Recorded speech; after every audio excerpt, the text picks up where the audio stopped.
Hi, it's Thomas again from Superstock. Today we're going to go through how to mount your shells. This is a very complicated and arduous process. I'll try to do it as quick as I can.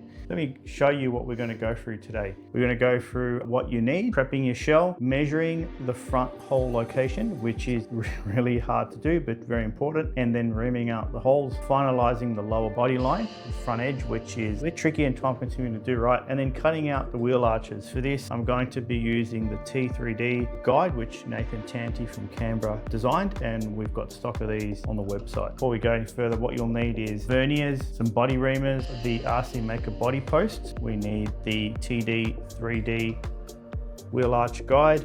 We need some scissors, ride height gauge, 2mm. We also need a 1.5 as well. Some Sharpies. You're going to need a scourer to prepare the body. These foam bases, Ride make these, but Superstock will have our own brand in stock very soon as well. We'll actually have 5mm, 2mm and 1mm in one package. So first of all, you got to clean your shell. If you are cleaning your shell, you use a green scour pad and you literally, with some detergent and water, you scuff the inside. Why do you do that? Well, the paint has to adhere.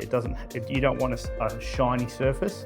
So you scuff everything as you're cleaning it, especially the front section and this lip where there's a lot of contact with the ground and you're going to hit things. You scuff this up really well. You make sure you get window areas here as well, sides, the whole thing. And then we're going to cut out the bottom section. We will cut it at the lowest line here. So I like to do just a rough cut like so.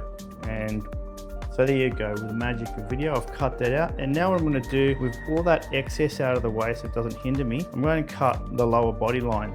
And when you're cutting, never close the scissors completely. The reason you do this is because this stops any minor crack being marked into the shell. And if you do close the scissors, that's a point where potentially a crack could occur on impact. So next step is measuring the front body post. This is a very crucial process. With the Awesomatics, luckily, the team has given these measurements on Petite RC. From the lower windshield line downwards, it's 58mm, and from the hood line to the inside is 39.5. I get my verniers, I zero them, I set it to 58 exactly. I place this edge of the vernier on the lower windshield line, and I do that roughly where I think the body post will go there, and then I mark the shell there. The hood line, I set my verniers to 39.5. I place this edge here onto the hood line, and then I mark like that. And as you can see now, I've got the center point of where the body posts have to be, here and here. And as you can see, fit perfectly onto the body posts there. Why is this important? Because then you've got repeatability. Every single shell you make will be exactly the same position. Believe it or not, 1mm forward or back changes the handling of the car completely. The measurements Awesomatics give you is a front biased position, which means there is more overhang over the front wheels. That's going to give you more steering and a little bit less downforce. We're going to ream these holes out right here. This is a 0.4 body. So for 0.4 bodies, to avoid the annoying process where you get sort of the reamer bite in and it cuts a big chunk out, I place the reamer on an angle like that, and I gently rotate. When I feel that it's sort of grabbing in the wrong way, I remove the reamer and I very gently, just with no pressure downwards, I just spin it. I ream the hole out. Okay, so I've reamed out the front body posts. I've made them big enough so that the body moves freely. Now the next step will be to add the RC Maker body mounts. Okay, great. So now what I've done is I've reamed these holes and I've mounted the RC Maker supports. This makes your body nice and stiff. And now what I do to mark the rear holes, this is very easy. So I just grab the Sharpie, I put it through the hole, and I just go up and down in as straight as possible line. And then I do the same with rear. Catch, just remember when you're reaming it out, if you feel that it's catching, you remove it and you move it to the other end. Now you have to keep in mind that you will need to Dremel out these holes larger than the carbon fiber holes. so that it allows some movement. I'm going to mount the shell now to test to see everything fits okay. So there you go. Now the front moves free. I'm happy with that.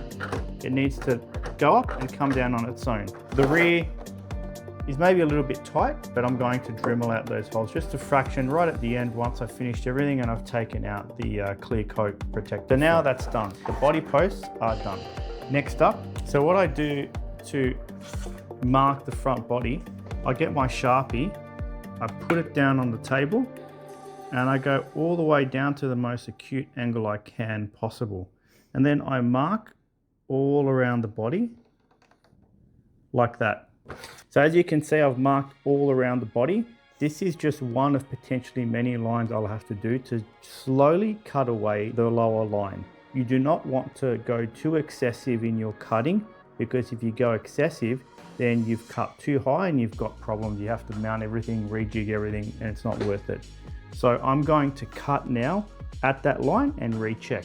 Okay, I've cut out that bottom line and I'm going to retest with the same method. I lift the body and there is a minor amount of movement there. I do the same process again.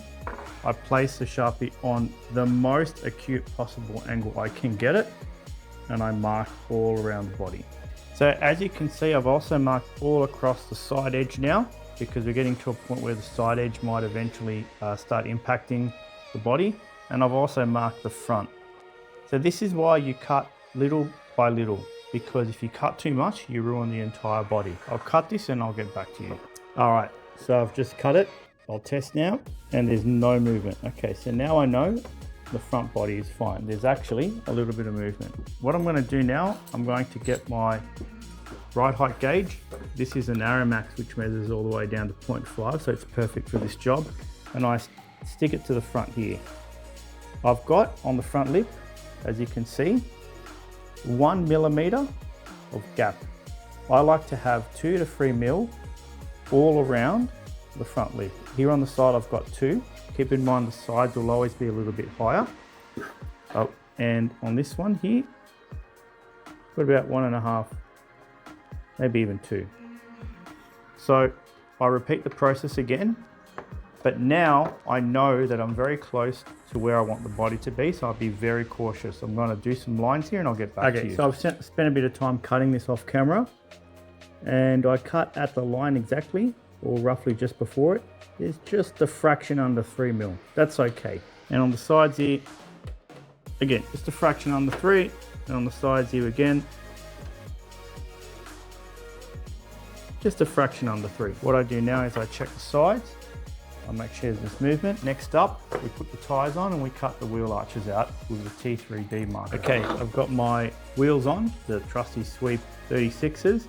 I have my T3D wheel arch marker, and it's really simple. You literally just slide it on like that. Piece of cake.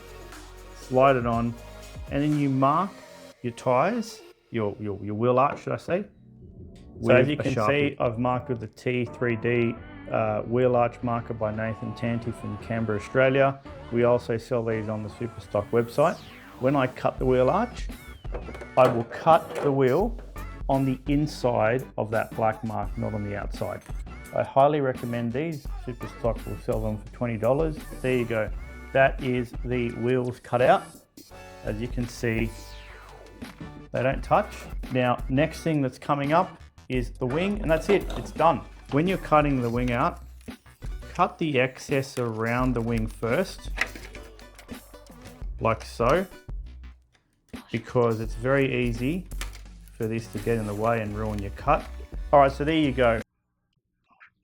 I forgot to mention a few things in the video. When you're mounting a 0.4 body, you need a center support like this one. Superstock will be releasing their next brace soon. You need rear anti-tuck. And for all bodies, you need to run these foam pieces on the front, both in the center and the sides. What this assists in doing is stopping the body from pushing in under load with the air passing over it and deforming the body and affecting the aero. When you install these foam pieces, They should just barely touch the front bumper. You don't want these to be catching onto the bumper. This means it has consistent aerodynamic and the body performs better. The body posts are marked and now it's ready for paint. The body is done. The wing is mounted, the wheel arches are cut out and clean it with detergent and rinse it very well so there's no detergent residue. At the end, cut out your wing plate and don't forget to stick them on. That's it from me. This is Thomas from Superstock signing out, and I'll see you at the track.